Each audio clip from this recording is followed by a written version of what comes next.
ম্যাডামের জন্য আসলে আমরা আজকে দুদিন অন্যরকম হয়ে গেছি, সেটা ভাষা প্রকাশ করতে পারছি না। আমাদের খাওয়া দাওয়া ঘুম একদম। সরকার যে পতন হয়েছে তারা কিছু মিডিয়ায় এই ধরনের গুজবগুলো ছড়াচ্ছে যাতে দেশের ভিতরে একটা বিশৃঙ্খল।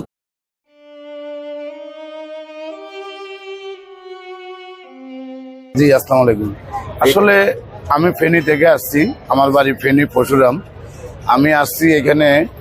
আমরা আজকে দীর্ঘদিন আমাদের সিনিয়র নেতৃবৃন্দ আমাদেরকে অনেক নিষেধ করেছে যাতে আমরা এখানে যাতে জমায়েত না আসি। এখানে আমরা আসলে আসলে বা অনেক কিছু বিঘ্ন হতে পারে। আমাদেরকে সিনিয়র নেতৃবৃন্দ বলেছে যে আপনারা যার যার জায়গায় থাকি আপনারা দোয়া করেন ম্যাডামের জন্য। আসলে আমরা আজকে দুদিন অন্যরকম হয়ে গেছি, সেটা ভাষা প্রকাশ করতে পারছি না। আমাদের খাওয়া দাওয়া ঘুম একদম আমাদের আসতেছে না। কেন? আমরা কিছু ফেসবুকে কিছু ভুয়া খবর শুনি, আমরা আতঙ্কিত হয়ে গেছি। ওই ফেসবুকে ওই ভুয়া খবরগুলো আমার বলতেছে শুনতেছি যে হ্যাঁ আমাদের ম্যাডাম বেঁচে নাই। আসলে এটা শোনার পরে আমরা আর বাড়িতে থাকতে পারলাম না। আমরা আজকে 3 দিন এখানে আমি পড়ে আছি।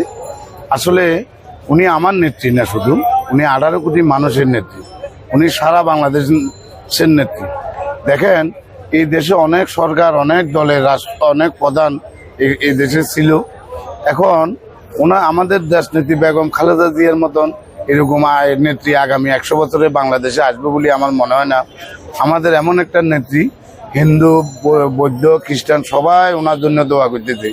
উনি জীবনে কোনোদিন কাউকে অশুভন বা কাউরে কোনোরকম আক্রমণ ভাবে কাউকে হেয় করে কোনোদিন কথা বলে নাই। উনি একজন নেত্রী। তারপর থেকে বিগত দিনগুলোতে দেখছেন ওনাকে 17 বছর ফাঁসি শেখ হাসিনা যেভাবে জিয়া পরিবারের উপর যেভাবে অত্যাচার জুলুম নির্যাতন করেছে, মানে পৃথিবীর বুকে আর কোনো রাষ্ট্রে এরকম বা দল এরকম হয়েছে কিনা আমি জানি না। উনি যে বাড়িতে ওনার স্বামীর সাথে বিচারিত যে জায়গায় ওনার 2টা ছেলে, ওইখানে ওই বাড়ি থেকে ওনাকে জোর করে এক কাপড়ে ওনাকে বের করে দিয়েছে। সারা জাতি সারা বিশ্ব দেখেছে। ওইখান থেকে বাইর করি শেখ হাসিনা ফাঁসির সরকার, এরপরে উনি হন নাই। তারপরে দেখেন উনি জেলে গেছে, সবার সাথে উনি হাঁটি একদম জেলে গেল। যাওয়ার পরে উনি সবাই দেখছে উনি বাইরের সময় হুইল চেয়ারে বাইরেছে। ওনাকে যে খাদ্য খাবার গুলাতে ওনাকে বিষ করছে, ওষুধগুলাতে আপনার বিষ প্রক্রিয়াধীন করছে। আজকে দেখেন আমার নেত্রী এটার দায় একমাত্র শেখ হাসিনা। আমার নেত্রী কোনো সময় কোনোদিন কাউকে কোনোদিন আক্রমণভাবে কথা বলে নাই, কাউকে খারাপ ব্যবহার করে নাই। উনি এখনো দেখতে পারবেন আজ পর্যন্ত 5 তারিখের পরেও এই যে শেখ হাসিনা এত অত্যাচার এত নির্যাতন মানে এত করার পরেও আজ পর্যন্ত উনি শেখ হাসিনার বিরুদ্ধে বা খারাপ কোনো আচরণ করে নাই। উনি একজন মহসীন নেত্রী, আমাদের নেত্রী। দেখেন আজকে সারা বাংলাদেশে সবাই তাকায় রয়েছে, অনেক মানুষের 18 কোটি মানুষের ঘুম নাই, খাওয়া নাই, নিন্দা নাই যে নেত্রী কি হইতেছে। কারণ এরকম নেত্রী দেশ নেত্রী দেশপ্রেম এরকম দেশের জন্য বা জনগণের জন্য যেভাবে ওনার আন্তরিকতা, উনি আমাদেরকে ছেড়ে কোনোদিন দেশের বাইরেও যান নাই। উনি বলছে বিদেশে আমার কোনো প্রভু নাই, তবে বন্ধু আছে।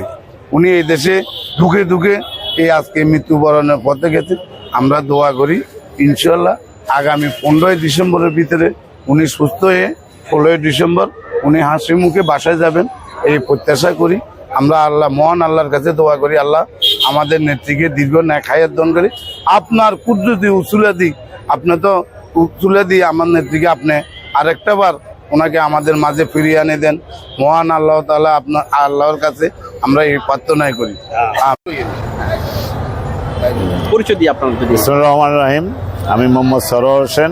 আমি বরিশাল জেলার অন্তর্গত উজিরপুর থানার থানা বিএনপির সহসভাপতি।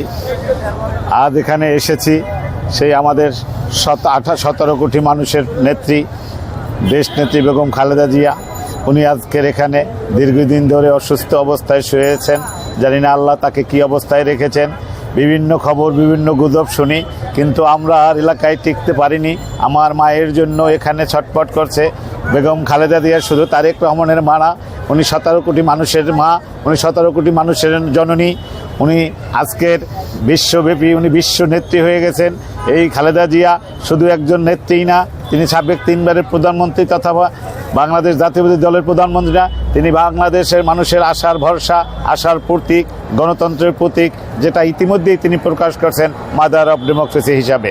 সুতরাং তার জন্য আজকের দলমত নির্বিশেষে সকলেই কান্নাকাটি করছে, সকলেই দোয়া করছে বিভিন্নভাবে, হিন্দু মুসলিম সকলে, এমনকি বহির্বিশ্বেও তার জন্য তার রোগ মুক্তির জন্য কামনা করছে। আমরা তার আশু রোগ মুক্তি কামনা করি, তিনি যেন একবারের জন্য সেই তার হাসি মুখ ফুটিয়ে আমাদের দিক তাকান, আমরা শুধু সেইটাই তার জন্য কামনা করি। আমরা এই সাতারা মানুষ আজকের গির্জায়, মন্দিরে, মসজিদে সব জায়গায় মানুষ আজকের তার জন্য কান্নাকাটি করছে, দোয়া করছে, দোয়া পড়াচ্ছে। তাই আমরা তার আশু রোগ মুক্তি কামনা করি। আসসালামু আলাইকুম। এই যে মাঝে মাঝে বললেন যে গুজবগুলো ছড়ায়, এগুলো তো আপনাদের মনটা ভেঙে যায়, এটা নিয়ে কি বলবেন? এটা নিয়ে আমরা বিশ্বাস করি না। আমরা বিশ্বাস করি আমাদের দেশের প্রেসিডেন্ট পর্যন্ত, আমাদের প্রধান উপদেষ্টা পর্যন্ত বিবৃতি দিচ্ছেন। আমাদের দলের একটা সিদ্ধান্ত আছে, দলের নেতা স্থায়ী কমিটির সদস্য জাহির সাহেব বিবৃতি দেন, সেই দলের সিদ্ধান্ত ওদিকেই আমরা তাকিয়ে আছি এবং ওইটাই আমরা বিশ্বাস করি। কিন্তু নিরীহ মানুষ, সাধারণ মানুষ মনের টানে অনেক কিছু বিশ্বাস করতে পারে না, মনের কথা অনেক বুঝে না। তাদেরকে আমরা বোঝানোর জন্য আজ বাস্তব এখানে এসেছি। আমাদের কাছে প্রতি মিনিটে ফোন আসে, আমরা আশা করি উনি আমাদের মাসে আবার ফেরত আসবেন ইনশাআল্লাহ। ওনার ট্রিটমেন্ট চলছে, এইটাই আমরা কামনা করছি।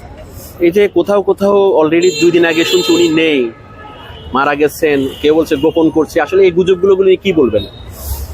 এগুলো হচ্ছে কি, যে এই যে ফ্যাসিস্ট যে সরকার যে পতন হয়েছে, তারা কিছু মিডিয়ায় এই ধরনের গুজবগুলো ছড়াচ্ছে যাতে দেশের ভিতরে একটা বিশৃঙ্খল পরিবেশ তৈরি হয়।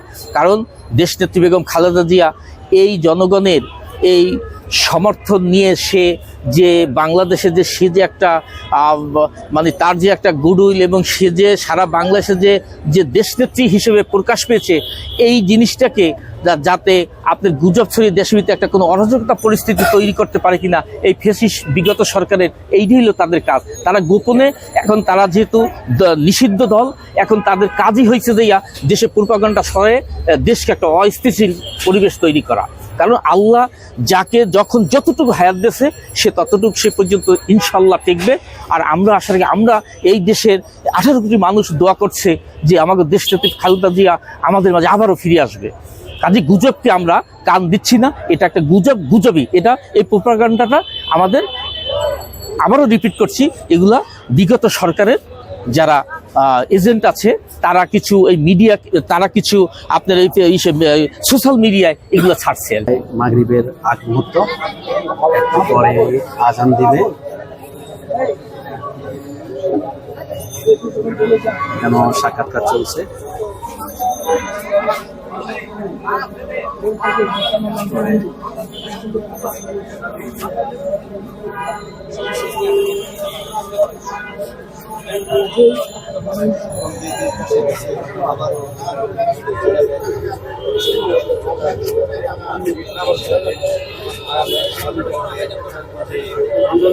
এটা হচ্ছে এভার কেয়ার হসপিটালের সামনের দৃশ্য।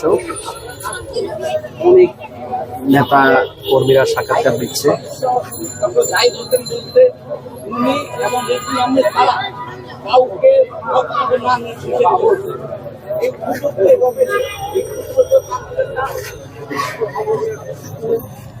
ভালো লাগলে লাইক, কমেন্ট করে আপনার মতামত দিন।